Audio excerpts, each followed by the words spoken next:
Just a barista? At the party, my stepfather sneered as my husband served drinks. Then the bank manager rushed in. We can't process the loan without the senior loan officer's approval. My husband set down his tray and pulled out his badge. That would be me. Cue the sweet sound of stepdad's champagne glass hitting the floor. The sound of shattering glass echoed through the room like a gunshot. Richard's expensive champagne flute lay in pieces at his feet, the amber liquid seeping into the pristine beige carpet of his showpiece living room. His face had turned an alarming shade of white, mouth hanging open as he stared at my husband. You. Richard choked out. You're the senior loan officer? I savored the moment, letting myself imagine this scene playing in slow motion. The glass slipping from his fingers, the shock replacing his usual smugness, the utter disbelief as Jayden calmly tucked his bank ID back into his pocket. 5 years of condescension crashing down in one perfect moment. But the journey to this satisfying crash began long before tonight's party. It started the first time Richard laid eyes on Jayden and decided, without knowing a single thing about him, that he wasn't good enough for his stepdaughter. He works at a coffee shop? Richard had asked that first night, eyebrows raised in practiced disdain across the dinner table. He didn't even bother lowering his voice. Natalie, darling, I thought you said he had ambition. I'd felt my cheeks burn with embarrassment and anger. He does have ambition. The coffee shop is just... It's fine, Jayden had interrupted, squeezing my hand beneath the table. I love what I do at Benchmark Coffee. There's an art to creating the perfect espresso. I'd seen the slight tightening around Richard's eyes, the dismissive twitch of his lips. In that moment, Jayden became permanently labeled in Richard's mind, just a barista. Not a person with dreams, intelligence, or potential. Simply someone who made coffee for people Richard deemed important. My mother, Ellen, had given me an apologetic smile but said nothing to defend Jayden. This was her pattern since marrying Richard 3 years after Dad died.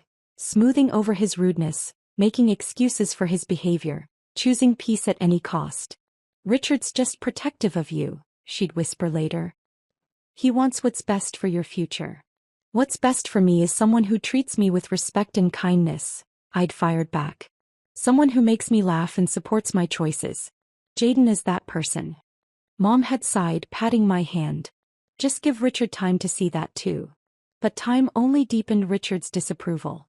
When Jayden and I announced our engagement a year later, Richard had pulled me aside at the small family gathering. He'll never provide the life you deserve, he'd said, swirling his bourbon like he was imparting great wisdom. You're making a mistake, Natalie. The only mistake would be caring what you think, I'd replied, though my voice had trembled slightly. Part of me, the part still yearning for family harmony, had hoped Richard would eventually see Jayden's worth. Our wedding had been small but beautiful, held in a local garden with twinkling lights and just 50 guests. Richard had shown up late, complained about the heat and left before the cake cutting, making a point to tell several guests that he hoped the barista could at least afford a decent honeymoon. Jayden had taken it all in stride, his quiet dignity making Richard's pettiness seem all the more childish. He's your family, Jayden would remind me whenever I'd rage about Richard's behavior. I can handle his judgment if it means you get to keep your relationship with your mom. So we built our life together, a modest but happy existence in our starter home with our rescue dog Max. We maintained civil relations with Richard and Mom, joining them for occasional Sunday dinners and obligatory holiday gatherings. At each one, Richard would find some way to reference Jayden's job at the coffee shop, despite Jayden repeatedly mentioning he was also working at First National Bank. How's the coffee business? Richard would ask with feigned interest. Still making those fancy lattes? Business is good, Jayden would answer simply, never bothering to correct the deliberate misunderstanding. I'd urged him once to just tell Richard about his rapid promotions at the bank. Maybe he'd finally respect you if he knew. Jayden had shrugged. I don't need his respect. I have yours. Besides, he's never actually asked what else I do. He's not interested in the truth, just in feeling superior.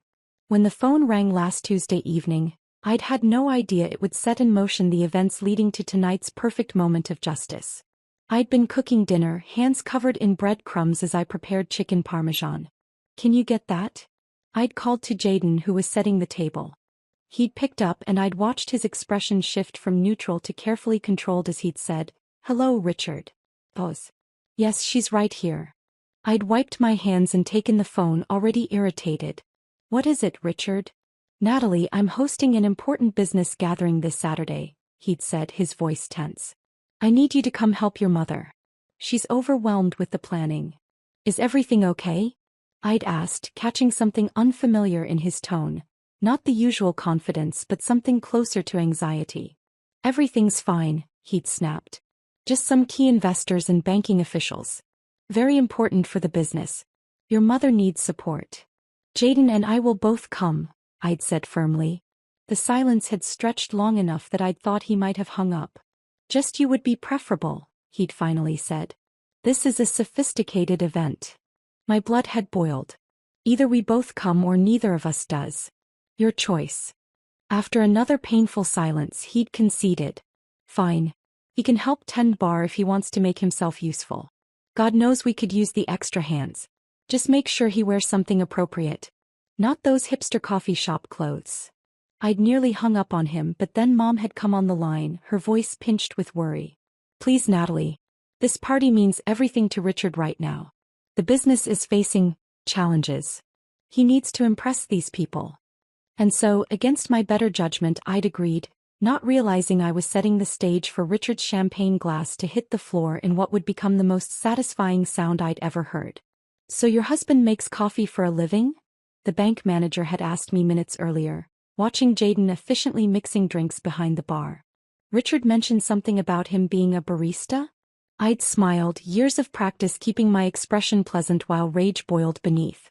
Among other things, I'd replied, echoing Jaden's usual response. He's quite talented with beverages of all kinds. I had no idea the universe was about to deliver perfect justice, but looking back, I wouldn't change a single moment of those 5 years of silent judgment. They made the sound of that shattering glass all the sweeter.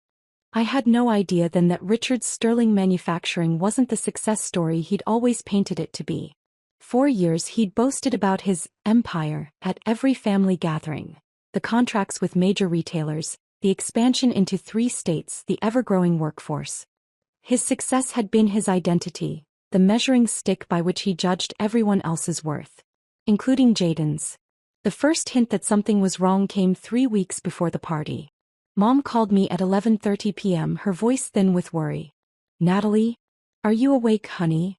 I'd been reading in bed while Jaden slept beside me. What's wrong, Mom? Is everything okay?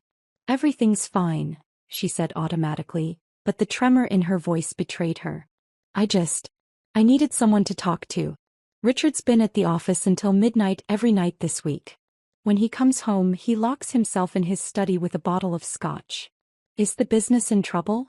I asked directly. The silence stretched so long I thought we'd been disconnected. Mom. He doesn't know I'm calling you, she finally whispered. He'd be furious if he knew I was discussing this with anyone. But yes, there are difficulties. The Westport contract fell through. And the bank is asking questions about last quarter's numbers. My stomach tightened.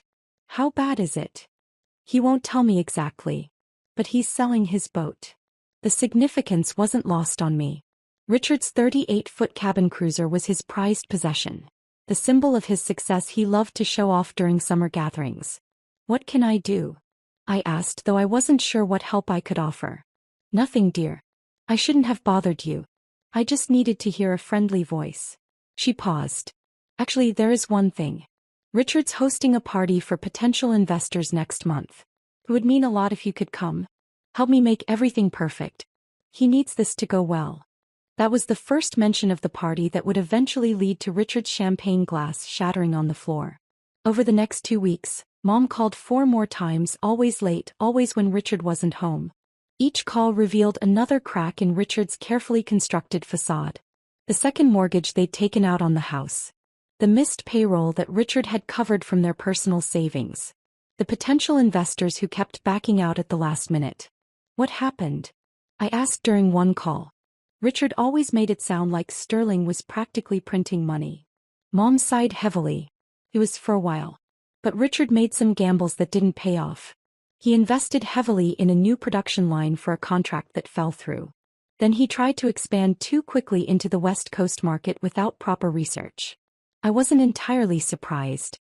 Richard had always been overconfident, dismissive of cautionary advice.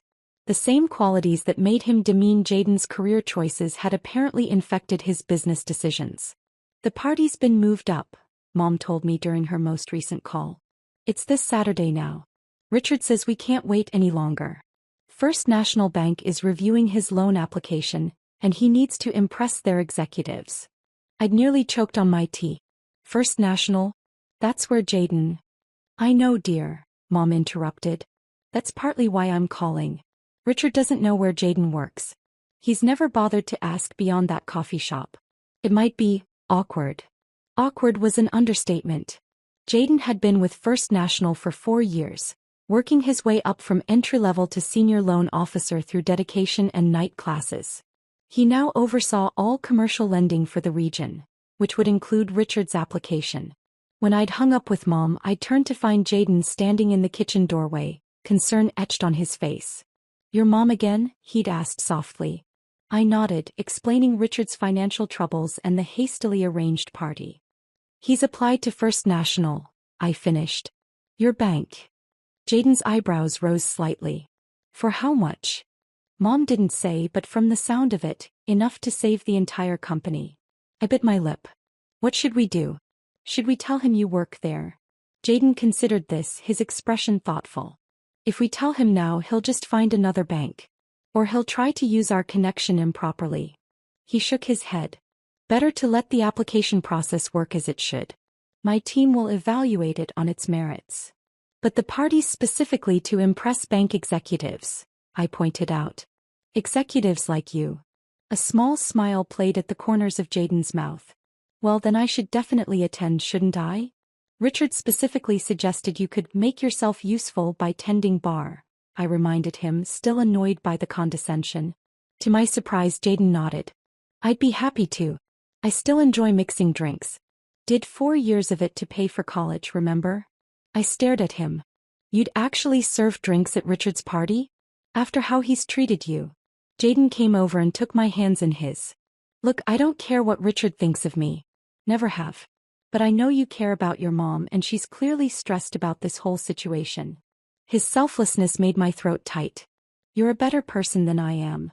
Besides," he added with a hint of mischief, "it might be interesting to see how Richard interacts with bank officials when he doesn't know who's who."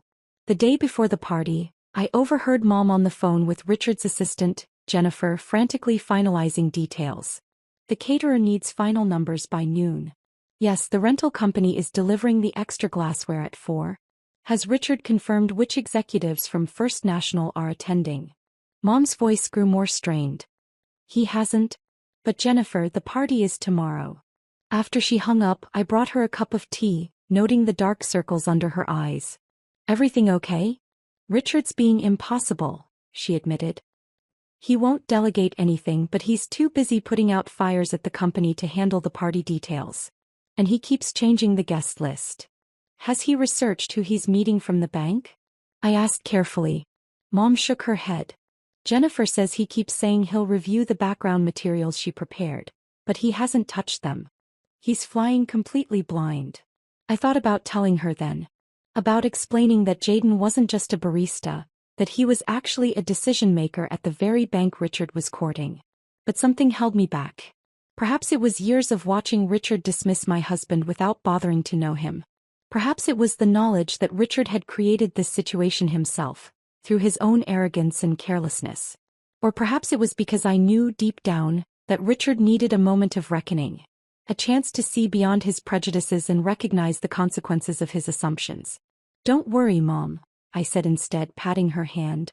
"Jaden and I will be there to help. Everything will work out exactly as it should." As we drove home, I glanced at Jaden. Richard hasn't even looked at the profiles of the bank executives who are coming tomorrow. Jaden nodded, unsurprised. "That tracks with what I've seen of his loan application.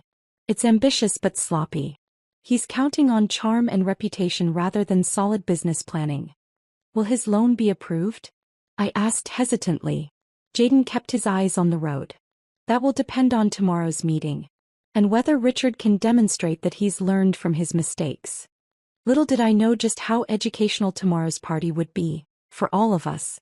Saturday evening arrived with a nervous energy hanging over us. Jayden adjusted his tie in our bedroom mirror while I zipped up my navy blue cocktail dress. "You don't have to do this," I said, watching him smooth down the front of his charcoal suit, the same one he wore to important meetings at the bank. "We could still call and say we're sick." He met my eyes in the mirror. "And miss seeing Richard's face when he realizes who actually makes the decisions on his loan? Not a chance." His smile softened. "Besides, your mom needs the support." The drive to Richard and Mom's suburban Tudor-style home took 30 minutes. As we pulled into the circular driveway, I noticed several luxury cars already parked. German imports and high-end American sedans that spoke of the wealth Richard was trying to impress. "Looks like the regional manager drove in from Portland," Jayden commented, nodding toward a black Mercedes. "That's Curtis Wallace's car.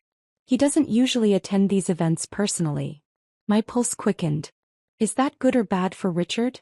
"It means his loan application has caught serious attention," Jayden replied, his expression giving nothing away. Mom greeted us at the door, relief washing over her face. She wore an elegant emerald dress that couldn't quite disguise how much weight she'd lost recently. The stress of Richard's financial troubles had clearly taken its toll. "Thank goodness you're here," she whispered, hugging me tightly. "The caterers are running behind and Richard's already on his third scotch." Jayden touched her arm gently. "Where should I set up, Ellen?" Mom led us through the crowded living room to a corner where a temporary bar had been arranged on an antique sideboard. Crystal decanters of liquor gleamed under the chandelier light, alongside buckets of ice and trays of glassware. Richard wanted a proper bartender, but with everything else. Mom gestured vaguely. "I've got this," Jayden assured her. "Why don't you take Natalie around to say hello while I get organized?" As Jayden slipped behind the makeshift bar, seamlessly arranging bottles and preparing garnishes, Mom steered me toward a group where Richard stood holding court. He looked polished as always in his tailored suit, but I noticed a tightness around his eyes, the only visible sign of his desperation. "Ah, Natalie." Richard boomed with forced joviality when he saw us. "Gentlemen, my stepdaughter. Natalie, meet Bill Hoffman from West Coast Capital and Steve Grayson from Turner Investments." He introduced me to the investors with a proprietary arm around my shoulders, as though my presence somehow validated his worthiness. I smiled and shook hands, playing my assigned role of supportive family member while secretly watching Jayden from the corner of my eye. He was already mixing a martini with practiced ease, his movements confident and precise. "Your husband couldn't make it?" Bill Hoffman asked politely. Before I could answer, Richard jumped in. "Oh, he's here. That's him behind the bar. Natalie's husband is quite the cocktail enthusiast." His tone carried the slightest edge of condescension. "How thoughtful of him to help out," Steve Grayson commented, seeming genuinely impressed. Richard's smile tightened. "Yes, well, it's what he does. Mixes drinks. Shall we discuss that property development opportunity?" As Richard steered the conversation back to business, Mom squeezed my hand apologetically before being called away by a caterer with a question. I circulated through the room as expected, making small talk with Richard's business associates and their spouses, all while keeping an eye on the bar. Jayden had drawn a small crowd. His cocktails were exceptional, not just the standard gin and tonics or whiskey sours, but beautifully crafted concoctions that showcased his knowledge and creativity. I watched as he handed an older gentleman what appeared to be an old-fashioned with a twist of something unusual. "This is remarkable," the man exclaimed after taking a sip. "What's that subtle flavor?" "Cherry bark, vanilla bitters, and a hint of smoked maple," Jayden explained. "It complements the bourbon without overwhelming it." The man nodded appreciatively. "You have a real talent. Do you work at one of those craft cocktail establishments downtown?" Richard suddenly materialized beside them, having noticed the admiration Jayden was receiving. "He's a barista actually. Makes coffee drinks at some hipster shop. We're lucky he could fill in tonight on short notice." "Just a barista?" Richard added with that familiar sneer, loud enough for nearby guests to hear. "Natalie married down, but what can you do with daughters these days? They never listen to reason." The investor laughed uncomfortably, eyes darting between Richard and me. I maintained my smile, years of practice keeping my expression pleasant while rage boiled beneath. Jayden didn't miss a beat. "The coffee shop is a weekend hobby now," he said mildly. continuing to mix the next drink in line. I enjoy the creative aspect of beverage crafting. And what do you do during the week? The investor asked, genuinely curious. Before Jayden could answer, Richard cut in again. Who needs another drink? Bill, let me tell you about our projected earnings once this expansion goes through. Throughout the evening, Richard repeatedly found ways to emphasize Jayden's position, just serving drinks, while simultaneously preventing him from engaging in any meaningful conversation with the potential investors or banking officials who had begun to arrive. It was a carefully orchestrated dance of exclusion that I'd witnessed many times before at family functions, but tonight it seemed particularly calculated. What Richard didn't realize was that several of the bank representatives were greeting Jayden with subtle nods of recognition, even as they played along with the charade. One woman in a sleek pantsuit actually winked at him while accepting her gin and tonic. Your Moscow Mule is the best I've had, Jayden, another banker commented. Though not quite as impressive as that proposal you approved for the Adams project last month. Richard, standing nearby, assumed this was just friendly banter with the bartender. Yes, he does make a decent drink, he acknowledged grudgingly. Not much of a career path, though. I was about to finally say something, my patience worn dangerously thin, when the front door burst open. A flustered man in his 50s with thinning hair and a slightly rumpled suit rushed in, eyes scanning the room urgently. I recognized him immediately as Thomas Brennan, the branch manager from First National's main office. I apologize for the interruption, he announced to the room, slightly out of breath. There's an urgent situation with the Sterling Manufacturing loan application. We can't proceed without the senior loan officer's approval on the amended terms. Richard stepped forward, alarm briefly flickering across his face before he composed himself. Mr. Brennan, we weren't expecting you until later. Perhaps we could discuss this privately in my study? There's no time, Brennan insisted, still searching the room. The paperwork needs immediate attention if we want to move forward before markets open Monday. I need to find. His eyes landed on the bar area and widened with visible relief. Ah, there you are. Richard turned, following Brennan's gaze with confusion. The room fell into a curious hush as Brennan hurried toward the makeshift bar. Thank goodness, Brennan said, addressing Jayden directly. I've been trying to reach you for an hour. We can't process the Sterling loan without your signature on the revised terms. Jayden calmly set down the cocktail shaker he'd been using. He reached into his inner suit pocket and pulled out his bank ID badge.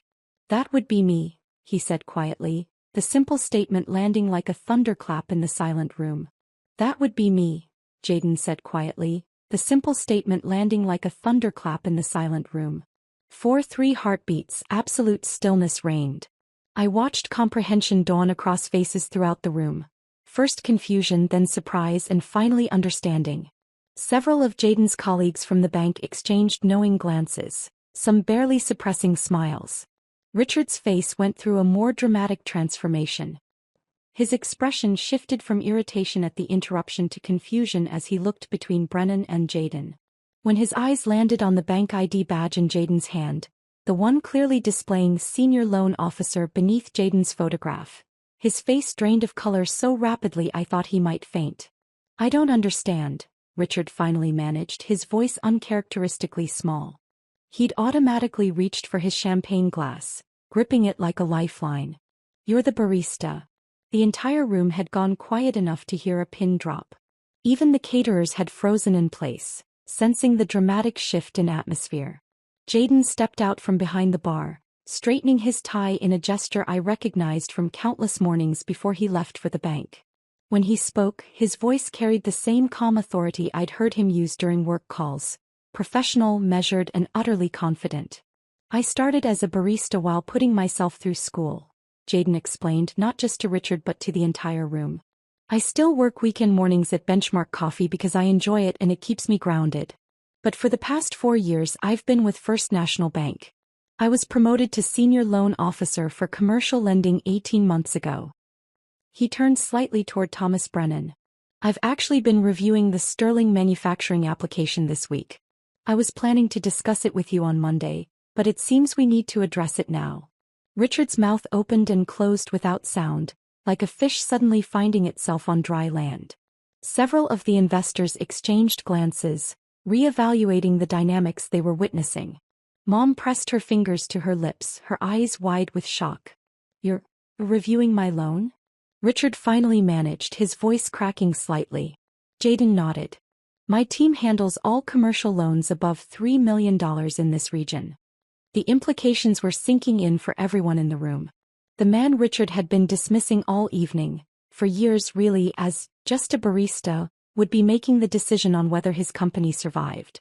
One of the investment partners, Bill Hoffman I believe, couldn't suppress a short laugh. "Well, I'll be damned." The sound broke the spell momentarily. Conversations erupted in hushed tones around the edges of the room as guests processed this unexpected turn of events. I caught fragments, always assumed he was just serving drinks, and talk about embarrassing, and never judge a book by its cover. I remained rooted to my spot, a complex tsunami of emotions washing through me. Vindication certainly. After years of watching Richard belittle my husband, there was undeniable satisfaction in this moment. But also pride in how Jayden was handling himself. No gloating, no petty revenge, just quiet dignity. Richard finally found his voice again. "Why didn't you say something?" The question emerged as half accusation, half plea. "All these years." "You never asked," Jayden replied simply. "You decided who I was the first night we met. I mentioned working at the coffee shop, and that became the only thing you wanted to see." Mom stepped forward then, her hand reaching toward Richard in concern. I recognized the gesture, her instinct to smooth things over, to protect Richard from the consequences of his own actions. "Richard, perhaps you and Jayden should continue this in private," she suggested, glancing nervously at the onlooking guests. But Thomas Brennan, oblivious to the personal drama unfolding, pressed forward with his urgent business matter. "I hate to interrupt, but we really do need to address these amendments now if we want to move forward with the loan." The committee had some concerns about the collateral valuation and the projected revenue timeline. Richard's expression shifted between shock, embarrassment, and dawning fear. The reality was sinking in, not just that Jayden was more than just a barista, but that Jayden now held the fate of his company in his hands. "Yes, of course," Richard mumbled, gesturing vaguely toward his study. "We can use my office to discuss the—" Thomas nodded briskly and turned to Jayden. "Perfect. I brought the amended terms for your review. If you approve them, we can proceed with the funding on Monday as planned." As Jayden collected his suit jacket from behind the bar and prepared to follow Brennan, Richard seemed to suddenly grasp the full significance of the situation. The man he'd been publicly belittling was about to review the loan that could save or sink his entire business. "Jayden," Richard said, his voice now carrying an unfamiliar note, something close to pleading. "I hope you won't let personal feelings interfere with your professional judgment." The room collectively held its breath. Even those guests who hadn't fully grasped the backstory could feel the tension. This was the moment when Jayden could easily dismiss Richard with the same condescension he'd endured for years. He could make a cutting remark about karma or comeuppance. He could even hint at denying the loan out of personal spite. Instead, Jayden straightened to his full height, looking Richard directly in the eyes. "I've never allowed personal feelings to cloud my professional judgment, Richard. Every application receives a fair and thorough review based on its merits. That's how I've built my reputation at the bank." The simple statement carried more weight than any threat or insult could have. It highlighted the contrast between them, between Richard's petty judgments and Jayden's professional integrity. Curtis Wallace, the regional manager from Portland whose Mercedes I'd noticed earlier, approached our small group. "Jayden's one of our top lending officers," he told Richard, clapping Jayden on the shoulder. "You couldn't ask for a more thorough or fair review of your application." Richard nodded mechanically, still visibly processing everything. He raised his champagne glass to his lips, perhaps seeking liquid courage, but found it empty. As he lowered it, the full weight of the evening, the years of misjudgment, the public revelation, the precarious position his business now occupied, seemed to hit him all at once. The champagne flute slipped from his fingers. The sound of shattering glass echoed through the room like a gunshot. Richard's expensive champagne flute lay in pieces at his feet, the remaining drops of amber liquid seeping into the pristine beige carpet of his showpiece living room. My eyes met Jayden's across the room. In that moment of connection, I saw everything I loved about him. His patience, his dignity, his quiet strength. He'd never needed Richard's approval or respect. He'd always known his own worth. As Richard stared down at the shattered glass, a perfect metaphor for his shattered assumptions, I felt something unexpected alongside the satisfaction. A flicker of pity. Richard's judgments hadn't diminished Jayden. They had only diminished himself, closing him off from really knowing the remarkable man who had married his stepdaughter. Thomas Brennan cleared his throat. "Shall we review those documents now?" Jayden nodded, and the three men moved toward Richard's study, leaving behind a room buzzing with whispered conversations and Mom kneeling to clean up the broken glass. A lifetime habit of cleaning up after Richard's messes. I knelt beside her, gently taking the napkin from her trembling hands. "Let the caterers handle this, Mom. Come sit down for a minute." As I led her to a quiet corner, I wondered how this night would end, not just for Richard's loan application, but for all of us who had lived for years in the shadow of his judgments. Mom and I sat in silence for several minutes in the quiet corner of the living room, watching as the party awkwardly reassembled itself. The caterers efficiently swept up the broken glass while guests determinedly resumed conversations, pretending they hadn't just witnessed Richard's world turn upside down. The investment partners huddled together, occasionally glancing toward the closed door of Richard's study where Jayden, Brennan, and Richard had disappeared. "I had no idea," Mom finally whispered, twisting her wedding ring anxiously. "All these years Richard kept talking about Jayden as if he was just..." She trailed off, unable to finish. "That's because Richard never bothered to ask," I replied, unable to keep the edge from my voice. "He decided who Jayden was that first night and never changed his mind. Never even tried." Mom's eyes filled with tears. I should have said something. Done something. I squeezed her hand. "We both know Richard doesn't listen when his mind is made up." Before Mom could respond, the study door opened. Thomas Brennan emerged first, followed by Curtis Wallace. They spoke briefly to a few other bank representatives before making their goodbyes and departing. The room buzzed with renewed speculation. Jayden and Richard remained in the study. 20 minutes passed. Some guests began to leave, sensing the party had effectively ended. Mom fluttered nervously between remaining groups, maintaining a brittle smile as she thanked them for coming. I stood near the study door, resisting the urge to press my ear against it. When it finally opened, Jayden appeared first. His expression was neutral, professional, his work face. Richard followed, looking simultaneously exhausted and alert, like a man who had been through an emotional ringer but had emerged with unexpected clarity. "Everything okay?" I asked Jayden quietly as he reached me. He nodded slightly.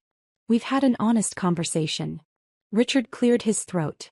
"Natalie, could I speak with you for a moment? Privately." I hesitated, looking to Jayden, who gave me a reassuring nod. "I'll help your mom with the remaining guests," he said, squeezing my shoulder before moving toward the living room. Richard led me into the now empty study, closing the door. His usual commanding presence had diminished. He looked suddenly older, the lines around his eyes more pronounced in the lamplight. "Jayden explained the situation with my loan application," he began, pacing behind his desk. "It's not as strong as I believed."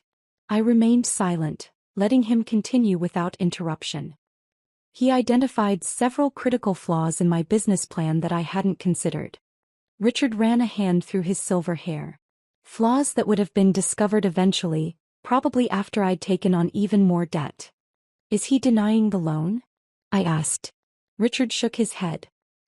"He's recommending a modified approval with stricter oversight and a phased disbursement contingent on meeting specific milestones." He gave a short, humorless laugh. "It's actually better than I deserve." The admission was so unlike Richard that I stared at him, momentarily speechless.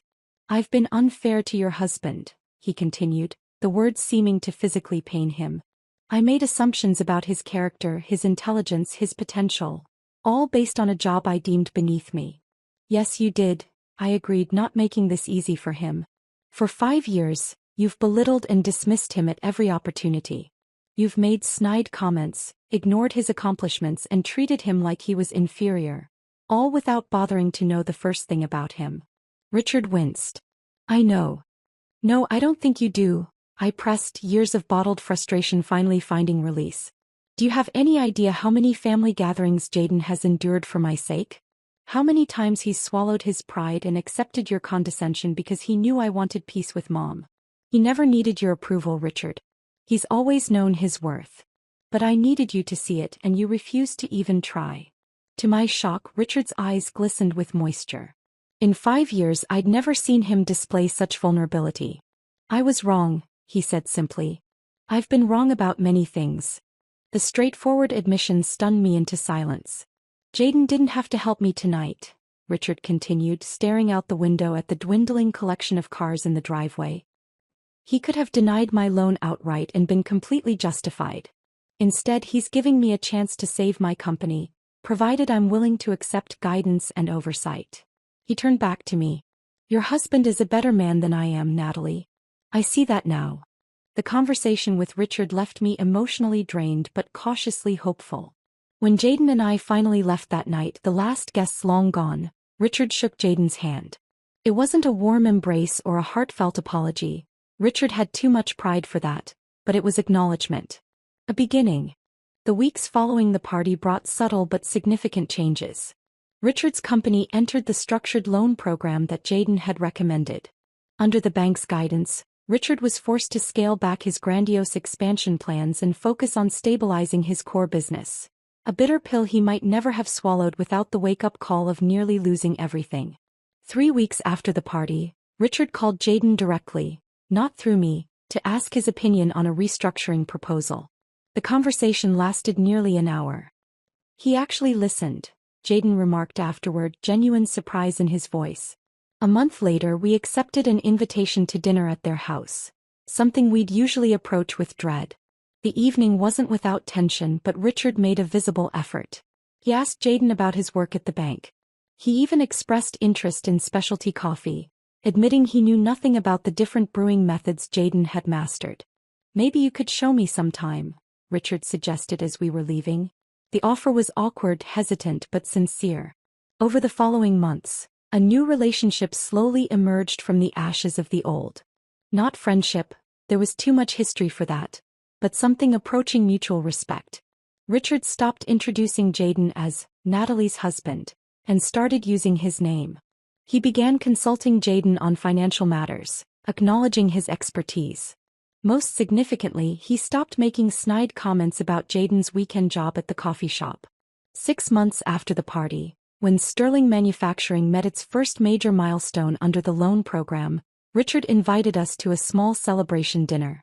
I wouldn't be here without Jayden's guidance, he admitted to the small gathering of employees and family. Sometimes the best advice comes from unexpected sources. It wasn't a full acknowledgement of his prejudice, but for Richard, it was progress.